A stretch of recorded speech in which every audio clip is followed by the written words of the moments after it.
எல்லாரும் நல்லா இருக்கீங்களாம்மா? இவங்க பேர் ஆனந்தி. வயசு 33 ஆகுது. இவங்க தூத்துக்குடி மாவட்டத்தை சேர்ந்தவங்கம்மா. இந்த மாதிரி ஒரு நல்ல கேரக்டர் உள்ள பெண்ணுங்க எங்கே தேடினாலும் கிடைக்கிறது ரொம்பவே அபூர்வம் தாம்மா. நான் இவங்ககிட்ட நேரடியாக பேசும்போது இவங்கள பற்றி தெரிஞ்சுக்கிட்டேம்மா.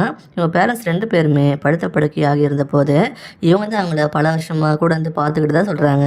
இப்போ சில மாதம் முன்னாடி தான் அவங்க உடல்நிலை ரொம்ப மோசமாகி இறந்து போயிட்டாங்களாம். இவங்க ஒரு டிகிரி படிச்சுக்கிட்ட சொல்லியிருக்காங்க.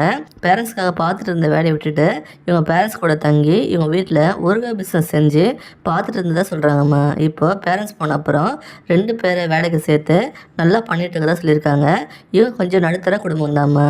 இவங்களுக்கு மேரேஜ் ஆகி 3 வருஷத்துலேயே இவங்க ஹஸ்பண்ட் ஒரு ஆக்சிடெண்ட்டில் இறந்து போயிட்டாராம். இவங்க அதுக்கப்புறம் மேரேஜ் பற்றி யோசிக்கலன்னு சொல்கிறாங்கம்மா. இவங்களுக்கு குழந்தை இல்லைன்னு சொல்கிறாங்க. அப்புறம் பல கஷ்டத்தை தன்னோட தனிப்பட்ட வாழ்க்கையில் தாண்டி தான் வந்திருக்காங்க. அப்புறம் இவங்க பேரண்ட்ஸ் பார்த்துக்கிட்டதால இதுவரை இன்னொரு வாழ்க்கையை பற்றி யோசிக்கலன்னு சொல்கிறாங்க. இப்போ இவங்களுக்கு யாருமே இல்லைன்னு சொல்லியிருக்காங்கம்மா. அதனால் இப்போது செகண்ட் மேரேஜ் பண்ணிக்கலாம் முடிவு பண்ணி நமக்கு யாரையும் தெரியாது, யார் மூலமாக கேட்குறதுன்னு தெரியாமல் இருந்த இவங்ககிட்ட வேலை பார்க்குற ஒருத்தங்க தான் நம்மளை பற்றி சொல்லியிருக்காங்க. அப்புறம் நம்மக்கிட்ட வந்து வரன் பார்த்து கொடுக்க சொல்லி கேட்டிருக்காங்கம்மா. இவங்கள மாதிரி பல பேர் வரன் பார்த்துட்டு இருக்காங்கன்னு புரிஞ்சுக்கிட்டு நம்மக்கிட்ட கான்டாக்ட் பண்ணியிருக்காங்க. இவங்க பண்ணுற ஊறுகாய் பிஸ்னஸ் இப்போது நல்லா போய்ட்டுன்னு சொல்லியிருக்காங்கம்மா.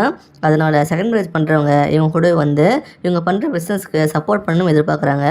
ஆல்ரெடி டிவோர்ஸ் ஆனவங்க இல்லை ஒய்ஃப் இறந்து போனவங்க தான் இவங்களுக்கு துணையாக வரணும்னு நினைக்கிறாங்க. இவங்க கடந்த கால வாழ்க்கையை பற்றி எப்பவும் கேட்க வேண்டாம்னு சொல்கிறாங்கம்மா. அதே மாதிரி இவங்களும் உங்களோட பாஸ்ட் லைஃப் பற்றி கேட்க மாட்டேன்னு சொல்கிறாங்க. இவங்க உயரம் ஒரு 5 அடி இருப்பாங்க சொல்கிறாங்கம்மா. இவங்க இயல்புலேயே ரொம்ப கேரிங்கான பர்சன் சொல்கிறாங்க. நீங்கள் மேரேஜ் பண்ணிங்கன்னா உங்களை ரொம்பவே நல்லபடியாக பார்த்துப்பாங்க. கடைசி வர ஒருத்தருக்கு ஒருத்தர் சப்போர்ட்டாக இருக்கணும் மட்டும்தான் எதிர்பார்க்குறாங்க. இவங்களை பிடிச்சிருந்தா இந்த வீடியோக்கு லைக் பண்ணிவிட்டு உங்கள் விருப்பத்தை கமெண்ட்டில் சொல்லுங்கம்மா. அடுத்த வரன்னு பார்க்க இப்போ ஸ்க்ரீனில் வர இந்த லிங்க்கை கிளிக் பண்ணி பாருங்கள். வாழ்க வளமுடன்.